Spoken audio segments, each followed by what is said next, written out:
Sobat bahagia dan sehat, jumpa lagi dalam program Happy and Healthy Life. Hidup sehat dan bahagia.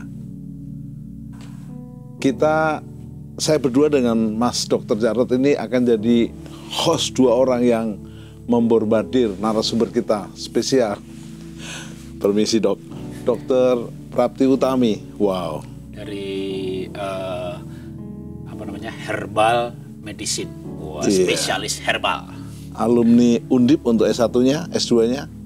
UNS. UNS, wah negeri banget ya.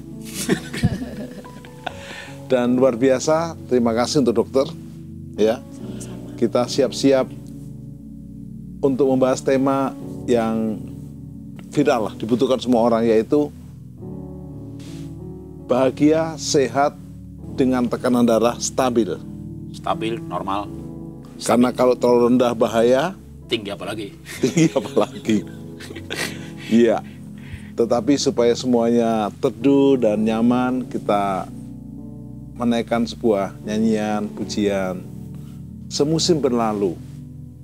Kita tahu musim boleh berganti, tapi kasih Tuhan tetap untuk kita yang mau percaya dan mengandalkan Dia. Anggi dan Indra, semusim berlalu. Semusim berlalu, namun Kau selalu peliharaku.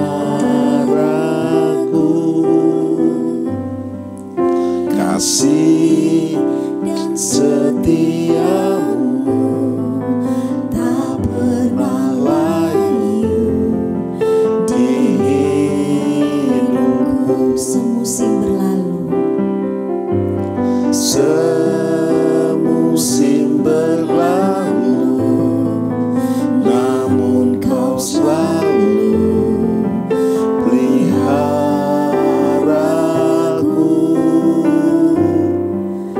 Kasih dan setiamu tak pernah layu di hidupku. Lebih luas dari samudra, kebaikan-Mu Bapa takkan habis di hidupku. Lebih tinggi dari cakrawala, tak terbatas kasih-Mu. Sungguh ku bersyukur.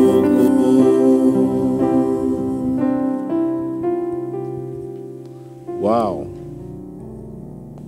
Lebih luas dari samudra, lebih tinggi dari cakrawala kasih Tuhan. Amen. Lebih tinggi daripada tekanan darah. Ya, maksudnya setinggi apapun tekanan darah, ya kalau kita punya keyakinan dengan Tuhan kuat, mestinya bisa turun. Menurut saya, nggak tahu menurut Ibu Dokter. Bu Dokter. Setuju. Iya, Bu Dokter. Banyak orang bermasalah dalam soal tekanan darah. Ya. Boleh tahu akibat darah yang terlalu tinggi dan terendah itu mengakibatkan kematian itu berapa persen? Biar kita memberi Siap-siap. bukan memberi warning biar jangan lupa cek darah tinggi ngakunya nggak apa-apa kok, nggak ada rasa apa-apa, tahu-tahu nggak ada. Nggak lah, tahu-tahu parah UGD jangan langsung nggak ada lah. Tujuan program ini adalah Supaya happy sehat and healthy life. Yes. Mas Jarod harus tenang. Silakan dok. Iya, terima kasih Pak atas kesempatan yang diberikan. Jadi kalau misalnya mau bicara persentase, sangat fluktuatif ya Pak ya. Kita tidak bisa mengatakan bahwa persentase tekanan darah tinggi di Indonesia sekian atau di Amerika. Kalau kita mau berbicara tentang persentase di luar negeri lebih memperhatikan karena mereka punya data. Terdata dengan baik. Ya. Terdata dengan baik. Indonesia terdata juga sih Pak, tetapi saya sendiri jujur tidak pernah update tentang hal itu. Karena memang sangat fluktuatif dan hipertensi itu sebenarnya sebuah kebaikan. Oh. Ya. warning dari tubuh kita bahwa ada ketidakseimbangan. Jadi hipertensi adalah sebuah alarm, ada tekanan darah yang lebih tinggi, berarti ada sesuatu yang di tubuh kita yang tidak imbang. Seperti itu kira-kira. Kalau tekanan darah rendah? Sama, tekanan darah rendah itu juga sebuah warning. Ada sesuatu yang terjadi di tubuh kita. Jadi tubuh kita itu pintar, ketika terlalu rendah, tubuh akan mencoba untuk menstabilkan. Terlalu tinggi juga coba turunkan. Tapi ada titik di mana tubuh sudah tidak mampu lagi karena kita kebangetan gitu loh Pak. Karena kita sendiri dalam kesadaran kita itu alarmnya tidak direspon. Kalau normalnya tuh di skala berapa Bu? Ya, kalau secara internasional tekanan darah yang normal Ya. itu 120 itu sistol, 80 itu diastol. Sistol adalah sebuah ukuran yang dipakai oleh tubuh ketika jantung berkontraksi sempurna. Jadi ketika darah masuk ke jantung, kemudian jantung memompa, itu adalah sistol. Sedang ketika setelah memompa, jantung akan relaksasi, itu adalah diastol. Oh, oke. Nah, kalau 200 berarti kan itu nekennya Betul, banget. kencang sekali. Wow. Oke. Ya. Dan kalau jebol lewat Kalau jebol, stroke, stroke, ya, jantung, Jantung. pecah pembuluh jantung, atau ya terjadi hal-hal yang tidak diinginkan tentunya. Yang biasanya kalau misalnya tekanan darah tinggi, ya larinya biasanya pembuluh darah yang kecil itu tidak mampu untuk menahan tekanan yang sangat tinggi, jadi pecah. Tadi kan 120 tingginya, Ya. relaks 80. 80. Nah, batas atas yang cukup, katakanlah ini udah bahaya nih, kalau berapa Bu? Masing-masing orang berbeda Pak. Oh, gitu. Kita berbicara dengan siapa. Kalau atlet itu biasanya lebih 220 pun juga tahan kalau atlet. Biasa lari, biasa tinju, biasa apa? Oh. Betul. Tapi orang awam pun 160 sudah sangat tinggi. Jadi biasanya kalau dokter kan ada alarmnya, wah ini 140/90 mesti hati-hati misalnya gitu. Atau kita orang awam, aduh kenapa ini? Tapi perlu dievaluasi lagi karena sekali lagi itu adalah sebuah kebaikan. Sehingga ketika alarm itu berbunyi, maka ada apa ini? Berdiam untuk mengoreksi. kalau yang rendah Seperti dok, itu. paling bawah berapa? Kalau yang rendah itu sangat relatif juga Pak, seperti orang tekanan darah tinggi. Contohnya saya itu tekanan darah normal itu 90/60. Wow. Bagi bapak-bapak mungkin Pusing. itu sangat rendah, pusing. Liam, Tapi itu normalnya saya. Ketika saya tahu, akhirnya saya mencari tahu kenapa tekanan darah saya segitu di bawah rata-rata. Ternyata ibu saya tekanan darahnya Juga 90/60. Kalau tekanan darah saya 120/80, saya sudah hipertensi. Sudah pusing dah. Iya. Oh. Jadi masing-masing orang itu punya identitas masing-masing terhadap tekanan darah. Karena ada orang udah 180 dan bawahnya 100 nggak pusing. Bukan ada orang, Betul. saya. Dia dibunuh. Ya itu itu menjadi kelebihan sekaligus kekurangan Pak. Karena alarmnya udah baal kan ya. Jujur nih, Biasa. jujur Bu, jujur ya. Ini berapa hari lalu ke rumah saya dites kan 185.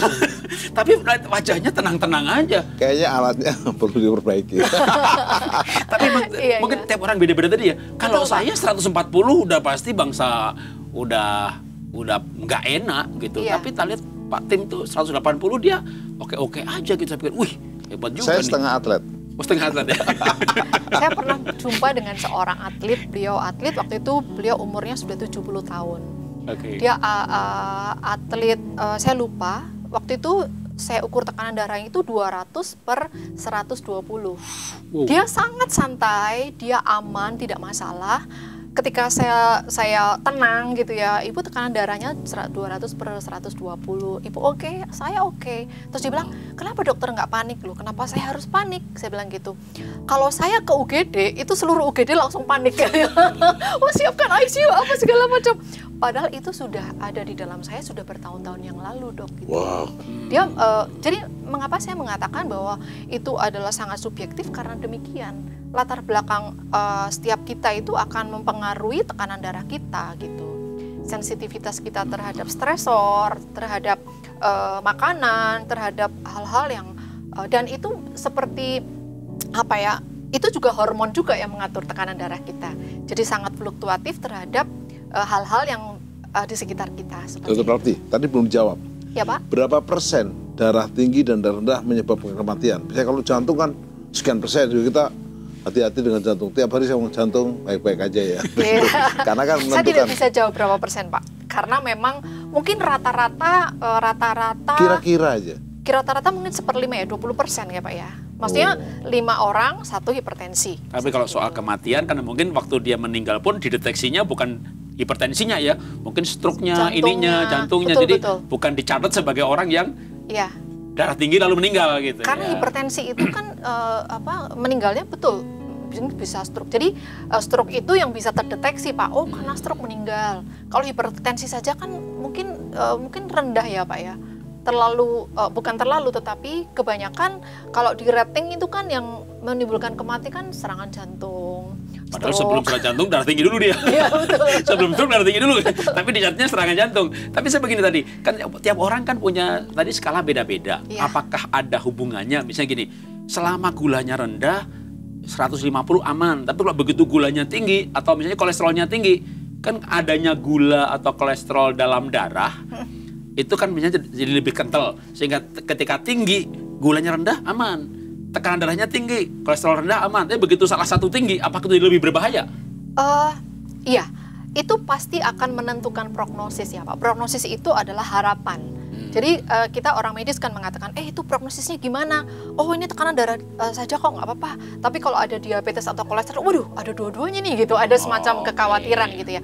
Karena diagnosanya 2 kan Pak. Jadi secara medis kita mesti mempertimbangkan bahwa itu menjadi sebuah peringatan untuk kita memperhatikan lebih gitu. Tapi bukan berarti kalau satu terus santai-santai juga enggak ya Pak ya. Jadi tetap ada semacam kalau satu diagnosa atau 2 atau 3 diagnosa tetap berbeda. Hanya memang tetap menjadi sebuah concern harus bahagia kan Pak ya. Baik dokter, ada orang yang rutin cek darah sehingga aman itu.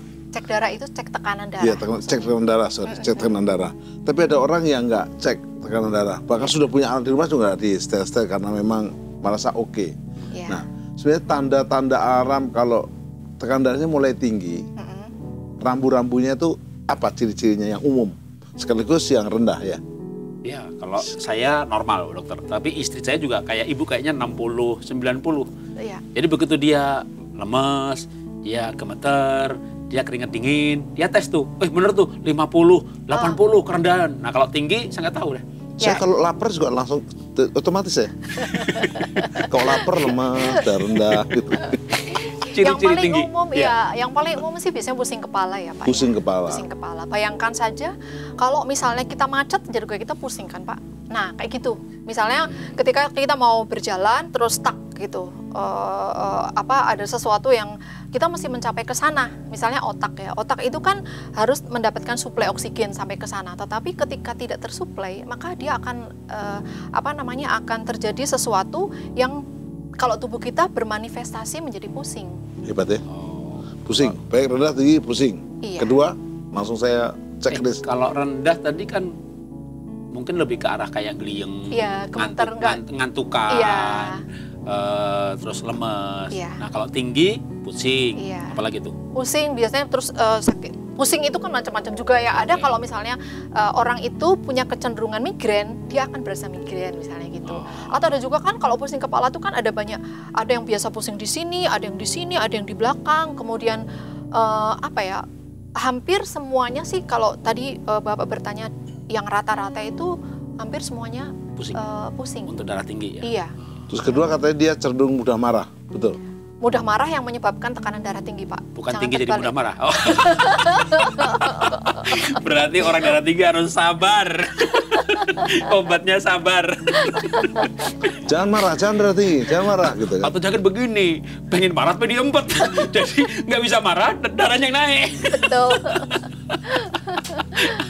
Jadi Oke. boleh marah jadi tekanan darahnya tinggi. Iya. Bukan tinggi jadi gampang marah gitu ya. Tidak. Oh, Tidak nah sih. kalau marah naik. Sekarang nggak mau marah nih. tapi diempet itu, tambah naik nggak? Iya Pak, berarti kan dia marah kan Pak? Oh, coba bentuknya aja dia diem, Betul. tapi itu marah, lebih bahaya ya? Lebih berbahaya. Oh, udah marah aja deh. Biasanya kalau misalnya tekanan darah tinggi kan mungkin kecenderungannya sensitif ya Pak ya. Bisa jadi kan, tapi kemarahan itu hanya sebuah manifestasi sebenarnya. Sedangkan akar masalahnya bukan marah kan. Pasti ada akar masalah, menimbulkan tekanan darah tinggi, sensitif. Nah, marah itu adalah sebuah bentukan saja, manifestasi saja gitu. Sabar kayak Pak Timotius, jarang marah. Tapi tekanan darah tinggi, kenapa tuh? Nggak pernah marah Bu dia Bu. Jarang banget saya ketemu dia marah gitu ya. Oke, kalau itu langsung to the point. Apa penyebab darah tinggi dan darah rendah? Oke. Apa karena makanan? Apa karena keturunan? Kempet. Atau ahli waris tadi itu keturunan? Iya. Atau memang karena persoalan tertekan dan Iya. lihat kok apa itu elektabilitasnya turun? Saldonya rendah, tekanan darahnya naik. berbanding terbalik dengan saldo. Beliau sekolah 4 tahun, S1, 5 tahun ya S1. 10 tahun. Biar beliau jawab aja. Ya maksud saya dia Kalau sekolah aku yang jawab S1 6 tahun, Iya. S2 sekian tahun. Kita praktis dapat tanya jawaban yang keren. Oke, Terima sip. kasih dok. S1 Iya. berapa tahun dok? Kalau mau tanya sekolah atau tanya sekolah dulu, hipertensi sekolah Pak? dulu. Biar kita menghargai karya ibu. Pada umumnya saja Pak lah, Iya. standar saja ya. Iya, S1. Ya S1 S1 itu kan berarti sampai ke sarjana kedokteran. Iya, itu 6 tahun. 3,5. Kemudian yang rata-rata 3,5 sampai 4 tahun ya Pak. Kemudian S2-nya 2 tahun. Sarjana kedokteran, profesi kedokteran, lalu S2. Total 8 tahun ya. Ya kira-kira. Nah, 8 tahun dia belajar, kita langsung cepat. Terima kasih dok. Penyebabnya dok? Ya, kalau kita berbicara penyebab itu dibagi jadi dua, yaitu yang mudah ya Pak ya, dari luar tubuh kita sama dari dalam. Kalau yang dari dalam, kita mau berbicara tentang genetik misalnya, tetapi genetik itu tidak bisa dijadikan patokan, karena genetik itu bisa dikendalikan. Maaf Pak. Genetik itu hanya 5% yang itu melekat di tubuh kita. Selainnya adalah kalau di functional medicine itu disebutnya epigenetik. Epigenetik itu apa? Segala sesuatu yang ada di sekitar kita. Apa yang kita lihat, apa yang kita makan, apa yang kita dengar, kita bergaul dengan siapa, kita bekerja, kita menghirup udara yang seperti apa, itu yang bisa kita kendalikan. Secara umum, semuanya itu dibagi menjadi dari dalam ataupun dari luar, seperti itu. Nah, jangan sampai kita mengatakan, ini kan aku keturunan, nggak bisa. Padahal kita bisa kendalikan makan, kita bisa kendalikan aktivitas, kita bisa kendalikan apa yang kita dengar. Seperti itu sih Pak. Kira-kira Jadi menjawab pertanyaan nggak ya Pak ya? Kalau tekanan darahnya tinggi, cari saya. Kita ketawa-ketawa turun dulu. Sering-sering rekaman aja. Kalau utangnya tinggi? Bertemu dengan siapa itu menentukan sekali. Gitu ya. Kalau tekanan rendah juga sama ya? Sama. Iya. Artinya sebenarnya ketika kita sadar misalnya ya, oke, saya genetik misalnya, orang tua saya ada yang hipertensi atau diabetes Ya itu atau dok, saya penyakit potong. apapun. Banyak orang darah tinggi memarahi orang tuanya. Ini gara-gara papa, mama, engkong, emak darah tinggi. Maka saya darah tinggi. Nah, Makin gitu tinggi gimana? dia. Makin tinggi dia marahin leluhurnya, ya kan? Betul. Padahal ternyata itu 5% ya? 5%. Dan kecenderungannya lebih kepada budaya sih Pak, habit ya, Gaya hidup. kebiasaan. Ya, budaya hidup. Kalau gaya itu kan sesaat ya Pak, pola itu sesaat. Tapi kalau budaya itu kan dari Lebih lebih dalam lama ya. kan Pak ya. Lebih- Maksud saya ke dok nih, budaya hidup apa yang menyebabkan darah tinggi? Misalnya, apa? Silakan. Saldo rendah. Mertua sering datang. Kok pinter banget ya? Nikahi setan. Bangun tidur lihat setan, mau tidur lihat setan gitu kan. Gimana darah tinggi karena Menikahi istri yang kelakuannya kayak setan, gitu Iya, dong, to the iya, point. gitu. Apa itu pengalaman? kan saya udah normal. Istri saya darah rendah. Silakan dok. Ya. Ya, yang tadi saya sebutkan sih Pak. Enggak, yang menyebabkan cenderung darah tinggi kan makannya apa gitu. Oke. Oh iya, gula yang pertama. Oh, gula itu orang mengatakan gula itu penyebab diabetes gitu kan ya. Tapi gula itu bisa menyebabkan tekanan darah tinggi. Dari mana, apa hubungannya gitu kan Pak? Dari kalau kita berbicara tentang gula, ada gula yang berkeliaran karena pankreas sudah kelelahan mengeluarkan insulin, maka yang dia lakukan adalah menempel di sel darah merah. Sehingga ketika kita memeriksakan gula itu HbA1c-nya tinggi misalnya gitu. Nah, kita bayangkan bahwa sel darah merah itu harusnya sendirian ini ditempelin sama si gula. Maka dia kemana-mana nenteng gula, darahnya jadi kental, tekanan darahnya bisa lebih tinggi. Seperti itu, salah satunya. Walaupun ada juga banyak orang yang gulanya tinggi, tekanan darahnya normal, itu berarti oke. Kemudian juga akan mempengaruhi fleksibilitas dari dinding pembuluh darah. Kalau misalnya kita terlalu banyak makan gula, itu kita mengkonsumsi unsur yang memicu peradangan. Nah, peradangan itu di mana? Di pembuluh darah. Ketika pembuluh darah, radang itu kan identik dengan panas, nyeri, merah, nyeri. Akhirnya di dinding pembuluh darah itu terjadi peradangan yang akhirnya sel pembuluh darah nempel, sel lemak yang baik-baik aja nempel di situ, akhirnya kaku, pembuluh darahnya kaku, ya seperti jalan yang harusnya lebarnya 3 meter jadi 1 meter, jadi tinggi tekanannya di situ. 1 gula. Begitulah. 2 garam boleh? Apa? Kebanyakan garam. Oh, yang kedua, sebenarnya segala sesuatu yang kebanyakan itu pasti membuat tubuh Nggak kita ada orang yang darah tinggi stroke karena ikan asin aja bayangkan. Jadi jangan makan garam, kan gitu ya larangannya ya. Makanya. Nah, sekarang Makanya ikan bagaimana asin itu dengan yang enaknya lainnya? bukan main, Bu. Sama nasi putih sama sambal ikan asin, wah udah mirip deket-deket Itu nggak surga. salah sih Pak, itu nggak salah. Yang kurang adalah pelengkapnya. Lebih ke sana mungkin ya Pak ya, karena sebenarnya bagaimana akhirnya kita melengkapi dengan unsur-unsur yang lain.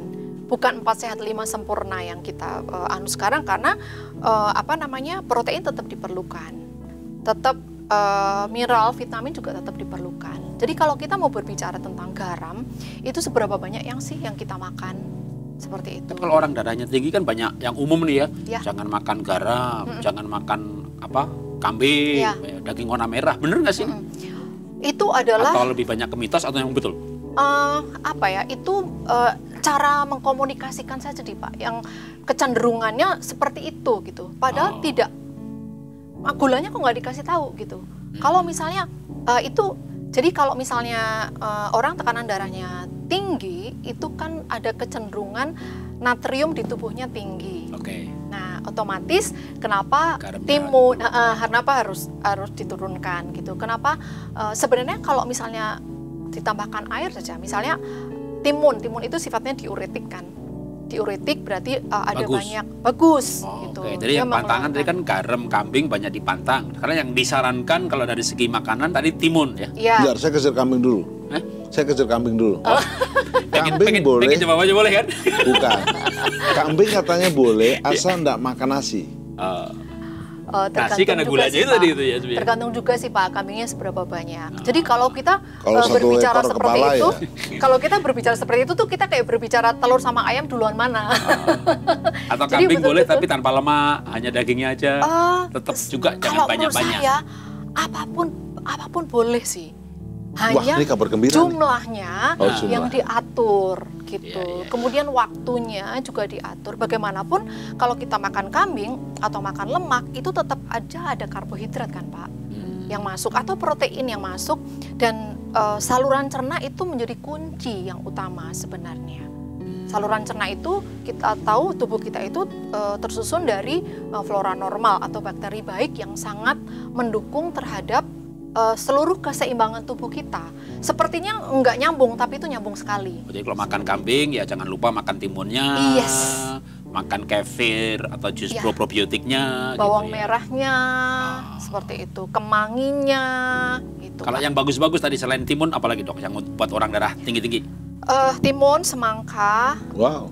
bengkuang, kemudian Seledri? yang banyak airnya. Seledri bagus sekali Oke. Pak. Seledri, Jus seledri. ya tentu terukur ya. Bagaimana Oh, kalau oke. misalnya yang belum pernah, mesti dicoba dulu. Seperti itu. Timun, bengkoang, semangka, semangka, melon yang banyak melon, airnya, seperti belimbing. belimbing, Iya. Plus jangan marah-marah. terus jangan marah-marah. Kalau darah rendah, Kalau darah rendah dijaga supaya nah, kebanyakan teman-teman atau ya tekanan darah rendah itu ini Pak, kelengkapan saja yang kurang, kelengkapannya. Tapi saya memang akhirnya beradaptasi sih. katanya kalau yang darah rendah obatnya lebih enak-enak gitu, suruh makan kambing. Nggak Makan kuat juga daging. ini Pak. Gitu? Makan daging. Makan daging. Suami saya juga gitu. Kalau kamu kan tekanan darahnya rendah, kamu mesti makan kambing ya sesekali, iyalah enggak. Tapi sebenarnya Tetap itu bisa enggak juga di-maintain sih Pak. Kelengkapan karbohidrat, protein, lemak, mineral, vitamin itu yang akan menentukan kesehatan kita baik tekanan darah tinggi maupun tekanan darah rendah. Tergantung aktivitas kita juga. Oh, tadi makanya misalnya saya 60-90 oke-oke aja kok, yang udah nggak usah risau ya sebenarnya. Iya, asal tadi disadari bahwa cukup karbohidrat, cukup protein, mineral, vitamin, dan itu sesuatu yang wajar ya Pak ya. Kecuali kalau misalnya 50-80 terus apa ngantuk, keliengan, Iya. keringet dingin, berarti itu batas bawahnya tuh udah kecapek. Berarti gitu itu ya. alarm. Oke. Alarm yang dibunyikan oleh tubuh kita yang kita harus respon nih, kenapa nih misalnya gitu. Oke, Itu kalau, dokter. kalau alarmnya udah suak, tahu geblak. Iya, betul sekali Pak. Bisa ya? Alarm itu harus dilatih sih memang. Jadi kalau pusing sedikit berhenti untuk boleh mengevaluasi. Sebagai dokter pernah nggak membaca survei di Timur Tengah sana kan banyak orang makan kambing yang makanan utama. Kok nggak darah tinggi? Iya. Atau tinggi tapi normal tadi tuh biasa dengan 150-an gitu. Iya Pak, memang ternyata geografi kebiasaan itu juga sangat menentukan mereka makan apa dan tidak apa-apa. Karena itu budaya, kembali lagi budaya, apa yang mereka makan. Sedangkan di Indonesia misalnya, segala makanan dihantam semuanya. Karbohidrat semuanya sehari makan 5 piring mie misalnya gitu. Itu pengaruh sekali. Itu mukbang-mukbang tuh 8 bungkus, 10 bungkus. Nggak Dan apa-apa dong. baik-baik aja ya Pak ya. Kayaknya pas syuting aja kayaknya.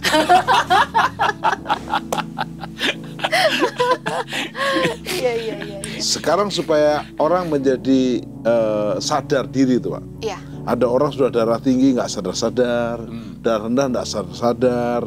Nah, apa sih penyebab darah tinggi ngefek ke penyakit apa? Stroke, Iya. jantung, biar pada takut tuh. Kita takut-takutin dulu, nanti baru kita beri Jalan keluar, solusi gitu ya, Dok. Sebenarnya sudah terlalu banyak ya nakut-nakutin. Tekanan darah tinggi itu bisa jadi buta lah, Buta? jadi ya Wah, jelas, buta. gagal ginjal, Gagal ginjal. jadi stroke, Stroke. merembetnya ke gula darah tinggi, ke kolesterol tinggi, semuanya bisa. Misalnya kayak apa namanya, nyeri sendi, loh dari mana kok nyeri sendi bisa ya itu satu kesatuan, karena tubuh kita itu kan satu kan Pak. Semakin kacau kita mengkonsumsi darah tinggi itu hanya satu sisi, sedangkan yang lainnya pasti berefek kemana-mana. Terus apa tadi marahan gitu ya, yang jadi korban orang lain. Seperti itu sih Pak kira-kira. Tapi sebenarnya lebih kepada tugas kita memberitahu, menyadarkan. Mungkin 1 kali dia nggak mau gitu ya, 2 kali mungkin saya ngomong nggak mempan, ditambah lagi orang lain nanti ada titik di mana dia sadar ya. Akhirnya kita doakan saja. Kalau darah rendah, ngefeknya penyakit apa? Kalau darah rendah sih lebih kepada mungkin agak pingsan-pingsan, itu jarang sih Pak. Jarang akhirnya menjadi stroke. Bisa nggak ya, bisa aja, tetapi sangat jarang. Oh. Nah kalau dari segi herbal Bu, Ya. dari segi herbal untuk darah tinggi, herbal apa yang disarankan? Darah tinggi yang ada di rumah itu ada seperti daun salam. Oke. Itu teh daun salam itu 4-in-1 Pak. Bisa untuk membantu tekanan darah tinggi, kolesterol tinggi, asam urat, diabetes. juga. Kemudian bisa juga jahe. Jahe itu sifatnya vasodilatasi, dia melebarkan pembuluh darah, jadi rileks, oksigenasi bisa lebih sampai ke organ target. Seperti juga ditambahkan juga ini apa namanya, sereh. Kemudian jahe, semua ada daun di salam. dapur, daun pandan. Wow. Kemudian bawang putih. Oh. Bawang putih juga sangat baik untuk membantu menstabilkan tekanan darah tinggi. Nah, kembali lagi bagaimana cara mengolahnya itu menjadi poin sendiri atau dibuat sebagai masakan. Bumbunya aja banyak-banyakin sekarang ya. Iya, betul. Seperti Banyakin itu. minum tehnya teh daun salam. Karena saya sering nonton mukbang, Bu. Kalau lagi saya makan sayur bayam supaya serasa sedap, saya nonton mukbang, makan Indomie 8 bungkus.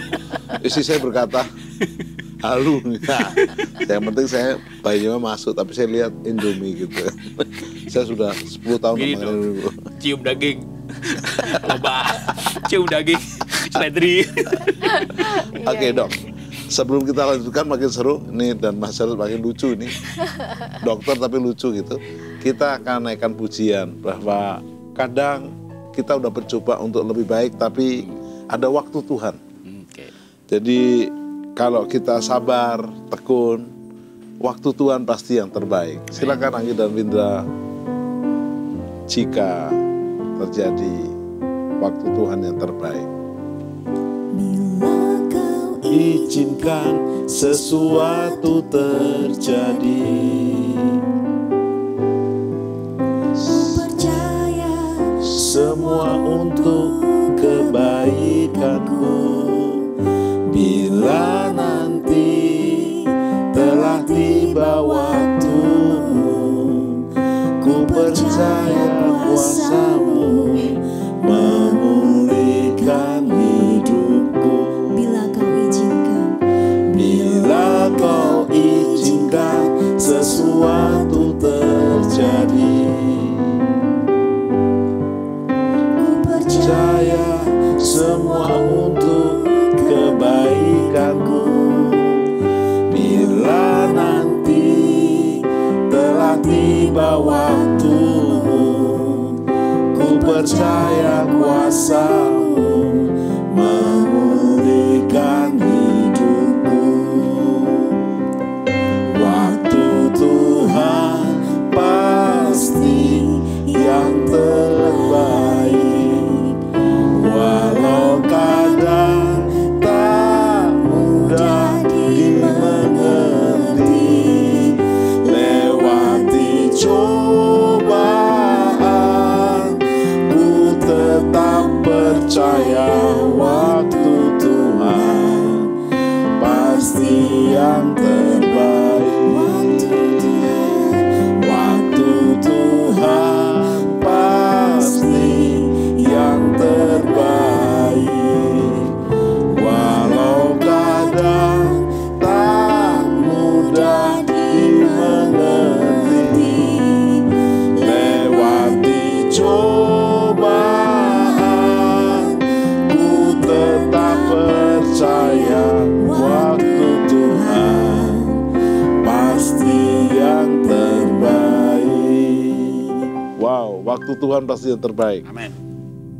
Dr. Prafti Utami, Iya, Pak. sering yang menjadi korban itu bukan hanya yang darah tinggi atau rendah, tapi pasangannya.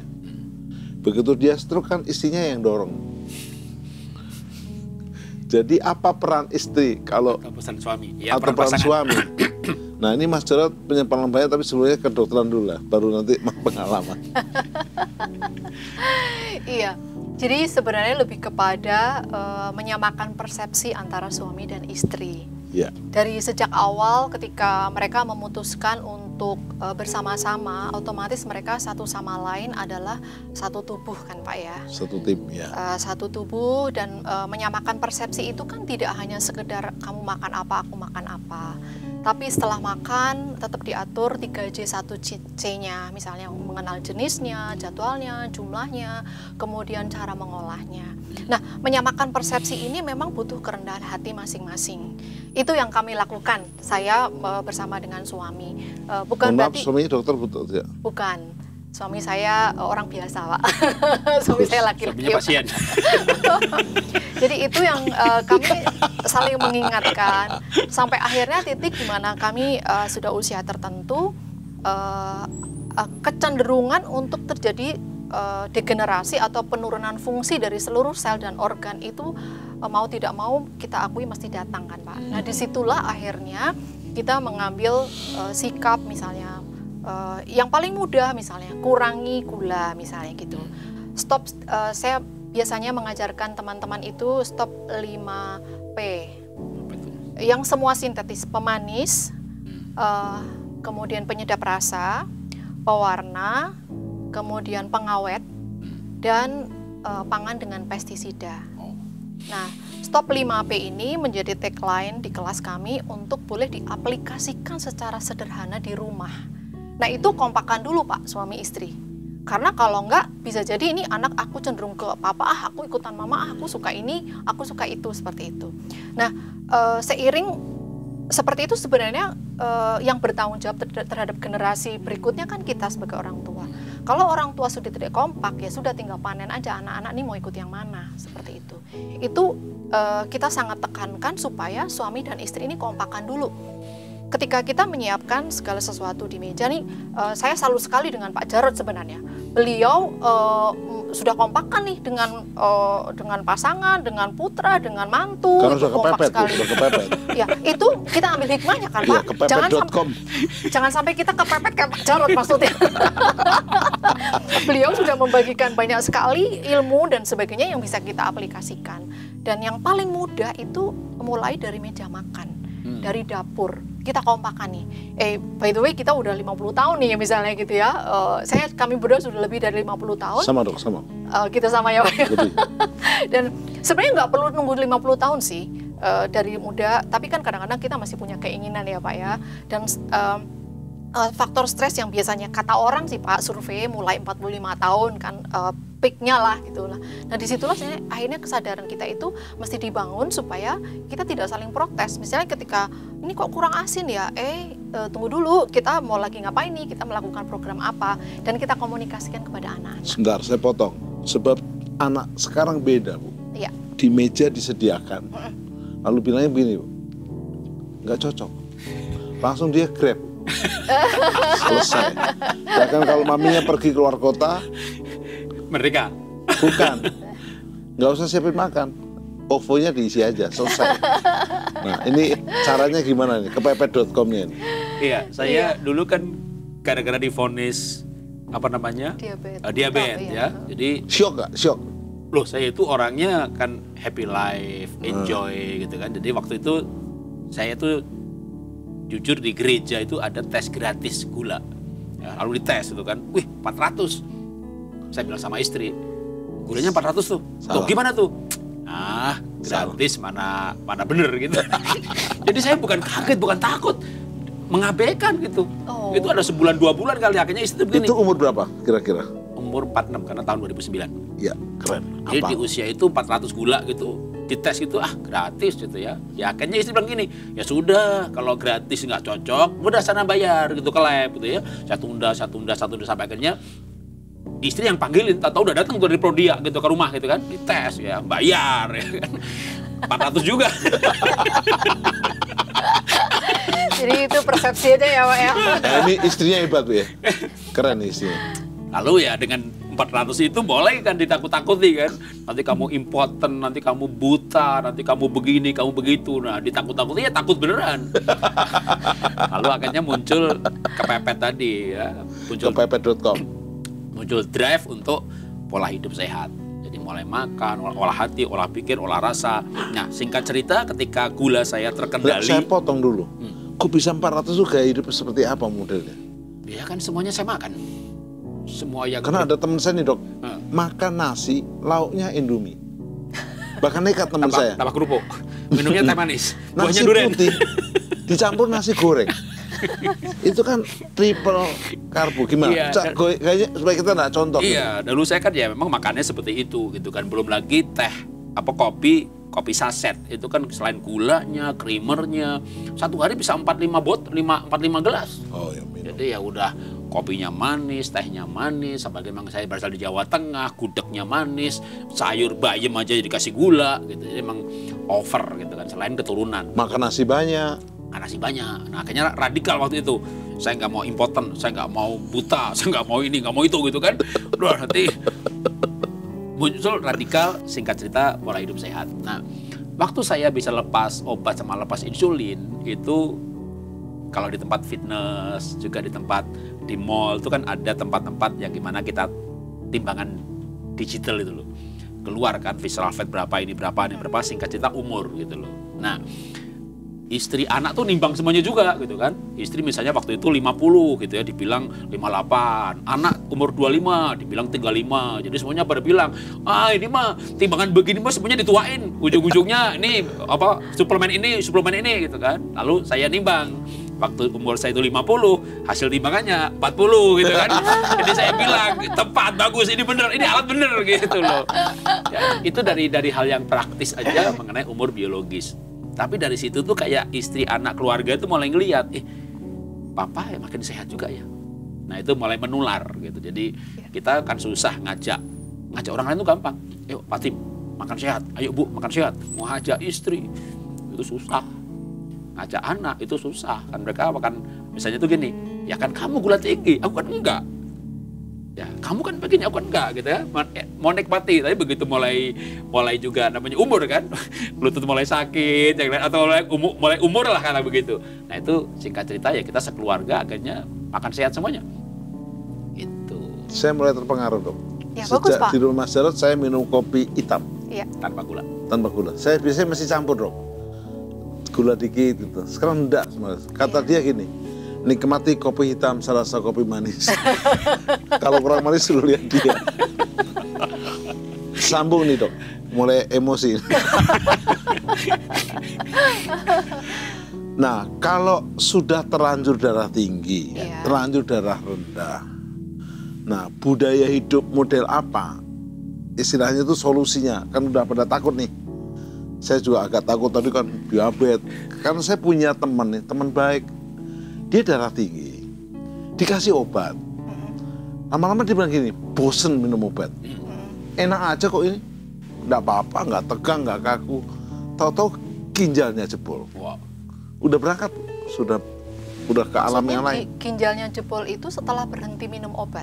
Iya, karena darah tingginya makin tinggi, katanya Iya. nyerang ginjal. Terus tapi budaya hidupnya nggak diperbaiki. Nggak diperbaiki, Oh, karena dia iya. oke aja Sudah kok. terjawab sih Pak. Itu dia gitu ya. Nggak, masalahnya langsung isinya jadi janda gitu, kan kasihan. Nah, kita melalui program Happy and Healthy Life ini jangan sampai ada janda-janda baru yang jadi korban karena suami nggak mau. Buta, impoten, ngeri banget kan dok. Iya, iya, Silakan betul dok, sekali. supaya mereka sudah pada takut terima solusi. Jadi happy-nya ending gitu. Iya. Yang pertama sih menerima diagnosanya dengan senang hati ya. Karena bagaimanapun itu adalah sebuah proses. Hipertensi itu adalah sebuah proses peradangan yang kronis, Pak. Dan kalau kita sudah ada di situ ya welcome aja, oke, terdiagnosa itu yang pertama. Kalau orang kebanyakan mengatakan ikhlaslah, terima. Karena dengan hati yang rileks bahwa tekanan darahnya tinggi berarti mengakui bahwa ada organ-organ yang memang udah rusak. Terus kalau sudah mengkonsumsi obat, ikutin aja aturan main dokter. Kalau kita mau melengkapi treatment itu mulai dengan herbal, dengan budaya hidup sehat itu komplementer. Jadi terapi komplementer itu obat kimia tetap jalan, walaupun semuanya kimia ya Pak. Herbal itu kan juga senyawa kimia. Obat kimia dari dokter itu tetap jalan. Kemudian misalnya mau treatment olah nafas jalan, kemudian mau treatment herbal jalan, itu adalah terapi holistik. Nah, yang pertama dibuka adalah memang mindsetnya sih Pak. Mindsetnya bahwa ini bukan masalah hanya hipertensi, tetapi masalah yang lain, pencernaan iya, ginjal iya, liver iya, itu semuanya terkait. Karena sebenarnya ketika kita hipertensi itu yang mengatur hormonal itu di otak dan di ginjal dan di liver sebenarnya. Mereka semua berkonsolidasi bahwa ini tekanan darahnya pada saat sebelum tekanan darah tinggi, ini tekanan darahnya tinggi lah. Gimana nih? Maka si ginjal ini kasih tahu, liver ini gimana? Kasih tahu otak stabil misalnya gitu. Tapi pada saat tidak stabil, mereka terus berkoordinasi, udah nggak tahan nih, udah terlalu berat beban kita, jedet tinggi gitu. Sebenarnya itu by proses yang tidak hanya setahun 2 tahun, tapi 10 tahun. Nah, ketika kembali ke kesadaran, kepedulian terhadap diri itu muncul, disitulah start kesembuhan sebenarnya Pak. Walaupun memang perlu waktu ya. Obat kimia salah apa bener? Loh, jangan sampai kita menyalahkan obat kimia. Obat kimia nggak bakal berefek kalau kita nggak minum.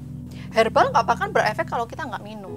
Jadi jangan salahkan obat kimia, jangan salahkan olah nafas, jangan salahkan garam, jangan salahkan gula. Mereka kalau nggak kita makan juga nggak akan berefek. Gitu sih Pak. Bang Mas Jarod gimana? Iya. Tadi mungkin saya garis bawah yang disebut Ibu ya, bahwa hipertensi sebenarnya bisa dari inflamasi yang kronis. Nah, bukan hanya hipertensi itu, kalau saya kan normal, istri malah rendah juga. Tapi istri itu tuh sempat sakit lutut. Yang sebenarnya juga bentuk simptom gejala dari inflamasi atau peradangan yang kronis numpuk. Nah, yang menarik itu gini. Akhirnya kan saya googling gitu kan, bahwa inflamasi peradangan juga bisa dipicu oleh karbo yang tinggi. Ya gula tadi, rasanya manis. Rasanya, tapi bikin badan sakit. Nah akhirnya istri pun juga, berarti saya walaupun nggak diabetes harus low karbo juga ya. Ya kalau kita ini tukang gali tanah, tukang beca, ya kan, petani. Mereka makan nasi 2-3 piring nggak ada yang diabetes. Nggak ada yang peradang, memang tiap hari genjot gitu kan, kerjanya dibakarnya banyak. Nah kan kita orang kantoran. Kerja di kantor, depan komputer, akhirnya butuh karbo. Apalagi kantornya di rumah. Kantornya di rumah lagi. Jadi ya memang karbo kita kurangin. Nah, akhirnya itu yang membuat kita sekeluarga itu semuanya kayak pola low karbo. Sehingga di rumah kita tuh nggak ada nasi, nggak ada bakmi, nggak ada roti gitu ya. Yang menarik juga ternyata bukan hanya soal diabetes. Ketika pola low karbonya itu diterapkan, ya sakit lutut istri saya membaik. Jadi peradangan tuh bentuknya radang di pankreas, diabetes. Radang di pembuluh darah di mana-mana, tekanan darahnya tinggi karena pembuluh darahnya terjadi peradangan. Maka yang kita sembuhkan tuh akarnya gitu kan. Nah menarik tuh, saya ingat pelajarannya Dr. Elizabeth Subrata. Nah, nanti kita akan undang juga beliau yang mengajarkan mengenai makanan dengan ages yang rendah, makanan yang memicu inflamasi kita kurangi. Tapi menariknya hari ini sebenarnya semua herbal, semua rempah-rempah itu anti inflamasi ya Bu ya? Iya. Nah boleh Bu tambahkan begitu dari sisi Ibu sambung, rempah-rempah herbal apa yang dikenal luar biasa dalam menekan inflamasi? Oke, yang umum dan Indonesia sudah mengenal itu adalah sambiloto, pegagan, lalu daun dewa, mengkudu itu sangat baik untuk menstabilkan tekanan darah. Yang semuanya adalah anti-inflamasi dan sudah dikenal atau oleh para praktisi herbal terutama atau masyarakat biasa itu adalah menstabilkan tekanan darah. Nah itu yang paling kemudian faktor pendukungnya adalah Pak, misalnya seperti bawang merah itu juga sangat menolong karena efek dalam tanda kutip mengencerkan darah. Mengencerkan darah itu artinya betul-betul mengencerkan darah. Bawang merah dimasak atau mentah? Bawang merah. Sebenarnya Pak, kalau kita mau yang mentah lebih bagus. Tapi bau ya. Iya, betul. Yang mentah. Kalau kita mau ngajar ada bawang merah. Kita makan bawang merah, jangan, bawang putih. Pak. Kalau mau ngajar jangan. Kita makan bawang merah, bawang putih ya kan? Tekanan darah kita normal. Pasangan kita tekanannya naik. Ada antidotnya Pak, jeruk nipis. Kita bisa netralkan tubuh kita dengan jeruk nipis gitu. Hebat. Minuman misalnya seperti lemon tea seperti itu. Ada sih cara-cara untuk menghilangkan odor atau dari efek dari itu ya gitu. Ya jangan sampai segitu juga kali ya. Sebentar, saya jadi tertarik ini. Sebelum nanti itu menyebabkan Dokter Prapti akhirnya terjun di herbal ya. Itu keren. Nanti kita bahas setelah ini. Tapi ini dulu. Ada dokter yang pasien ngeluh kolesterol, darah tinggi, asam urat, diabetes. Nggak diajarin budaya hidup, tapi ini obat kolesterol, ini obat darah tinggi. Oh iya, mereka tanyakan, dokter saya punya pantangan nggak? Nggak ada pantangan, makan aja semuanya udah. Gitu. Nanti yang penting minum ini kan gitu. Iya, jadi akhirnya kita tergantung sama dokter itu. Tapi ini bukan dokter sekitar luar jauh sana ya. Jadi tanpa menyinggung dokter siapapun ya. Tergantung obat ya kayaknya. Iya, jadi kita tergantung sama dokter itu dan obat dari dia. Iya. Nah ini supaya tetap netral gimana? Kan Ibu juga dokter jadi. Iya. Sebenarnya itu salah kita sebagai pasien sih. Kita sebagai pasien harus cerdas kan.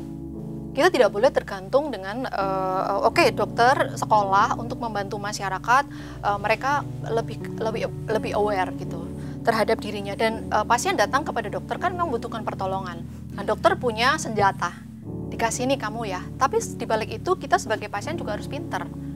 yang sebenarnya dokter itu bisa mengobati kalau pasiennya bicara kan Pak.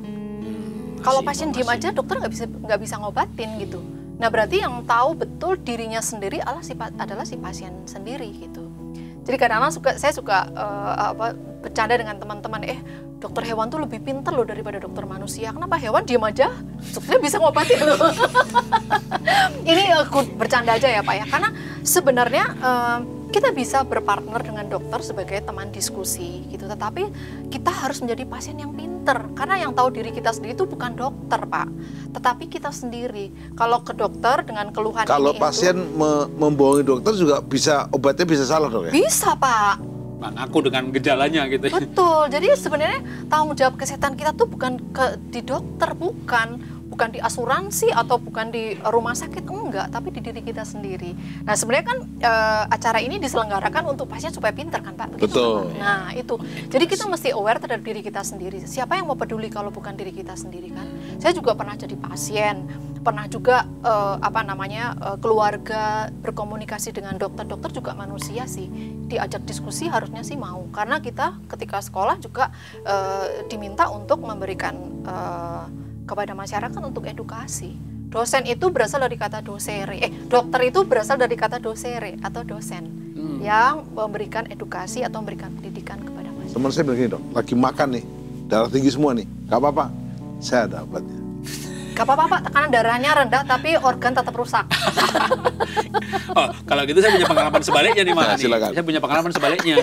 Jadi ini ceritanya kenapa dulu saya berjuang untuk lepas obat diabetes gitu ya. Iya Pak. Kan begitu saya gulanya 400-an, kasih obat ini, ya kemana pergi saya bawa.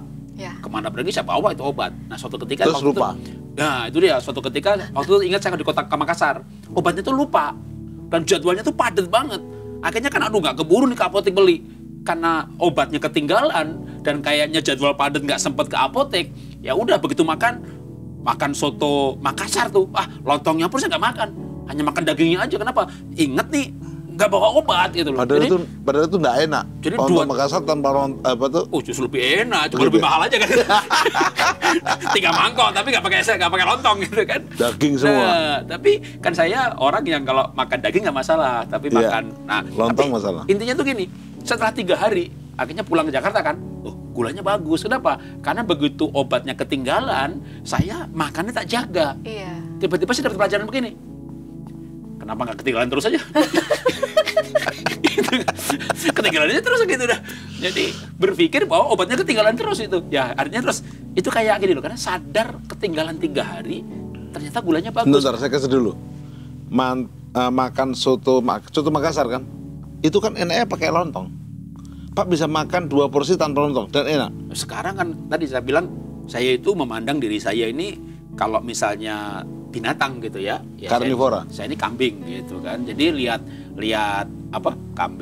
daging itu kayak nggak minat gitu loh. Saya makannya rumput aja. Nah sama juga saya sebagai orang diabetes tuh ngelihat nasi, bakmi, roti itu kayak kambing lihat daging gitu. Nggak enak. Gitu lama-lama bisa. Jadi kalau misalnya Pak lo apa kenyang nggak makan daging? 1 piring, ya kan? Sayur, ikan salmon, nasi. Nasinya dibuang, ikan salmonnya 2. Mana yang lebih enak? Dompetnya nggak enak. Makanya waktu saya punya kebiasaan baru nih. Jadi kalau makan gitu di restoran gitu ya, itu saya nggak mau ke kasir bayar. Ya istri yang bayar. Supaya nggak mikir harga. Karena kalau lihat harganya, rasa jadi nggak enak kan gitu. Kan. Jadi nggak jadi sembuh ya Pak? Ini bisa saya contoh ini. Iya. Ya, bagus. Yang penting setor duit sama istri. Kalau enggak bikin sakit tuh. Bikin sakit. Dipukul istri. Bukan darah tinggi, tapi dipukul istri.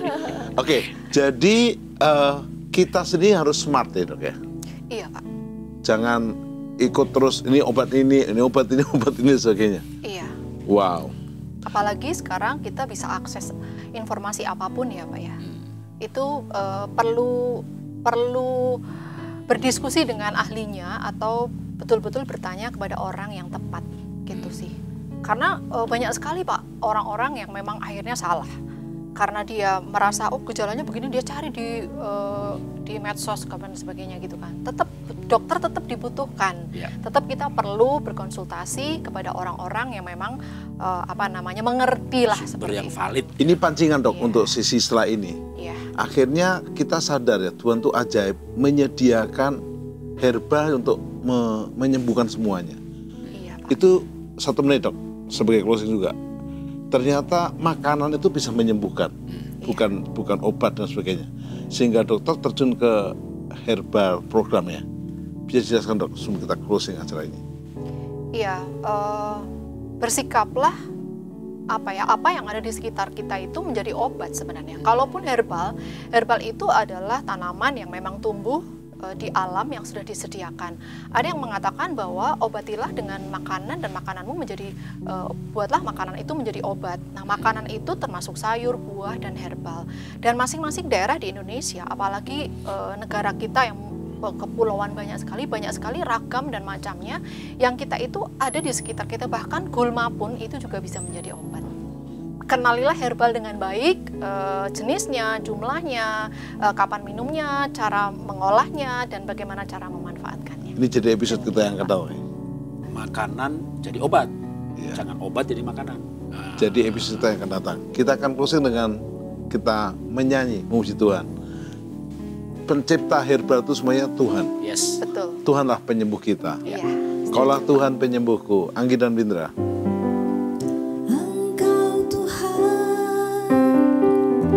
Penyembuhku, kau sembuhkan sakitku, kau berfirman dan sembuhkanku. Engkau Tuhan penyembuh, Engkau Tuhan penyembuhku, kau sembuhkan sakitku, kau berfirman dan sembuhkanku. Engkau Tuhan penyembuh. Sobat bahagia dan sobat sehat, biarlah kita bukan hanya umur panjang, tapi nikmati kebahagiaan dan kesehatan yang holistik seutuhnya. Kita akan jumpa di sesi yang akan datang, lebih powerful bersama Dr. Prati dan Mas Jarod sebagai host sama saya. Tapi ingat, ending dan awalnya akhiri dengan mengandalkan Tuhan. Kita bersyukur Indonesia punya Pancasila. Sila pertamanya adalah ketuhanan yang Maha Esa. Dekatkan dirimu kepada Tuhan penciptamu, sembah Dia, Tuhan Allahmu, dan bergantung penuh kepada Dia. Berdoa, mengawali mengakhiri harimu, dan tetap jadikan Dia segalanya, Tuhan penyembuhmu yang sempurna. Amin. Amin. Amin. Amin. Salam sehat. Salam sehat dan bahagia luar biasa.